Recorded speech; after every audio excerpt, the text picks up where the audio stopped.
अस्सलामुअलैकुम जी। अज आज़ादी मार्च चला दो 5 तरीक को आज़ादी मार्च शुरू होना है जो सिलसिले च वीडियो बनाई जा रही है। लारी अड्डे बिल्कुल सुनसान हो गए हैं। अज तुहानू कोई रात का लारी अड्डा चेक कराने बिल्कुल सुनसान लारी अड्डा होया जनाब। लारी अड्डा कोई रात शहर का जरा कि बिल्कुल ही सुनसान हो गया है, कोई गड्डी नहीं जा रही है।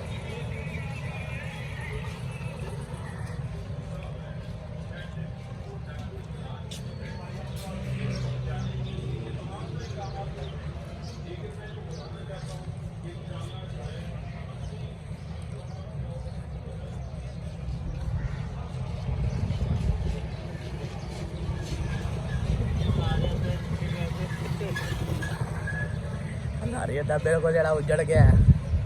होटल शोटल सब कुछ बंद हो गए हैं जनाब।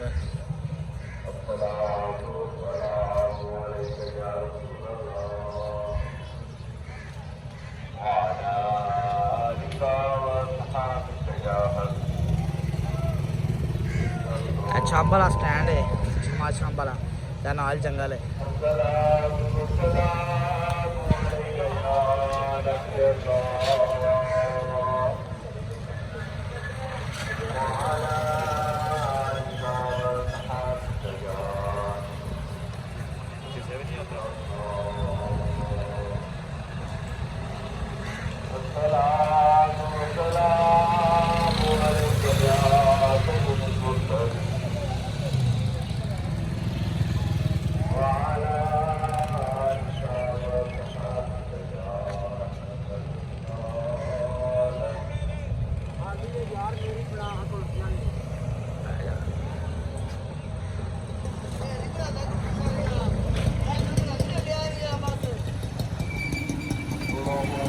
गुजरात भाई बिल्कुल सुनसान हो गया, सदा बार आ गया कोयठे वाला इलम जान वाला।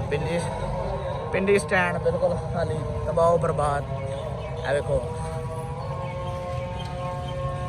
जो कोई रात का लारी अड्डा बिल्कुल साफ सुथरा अज।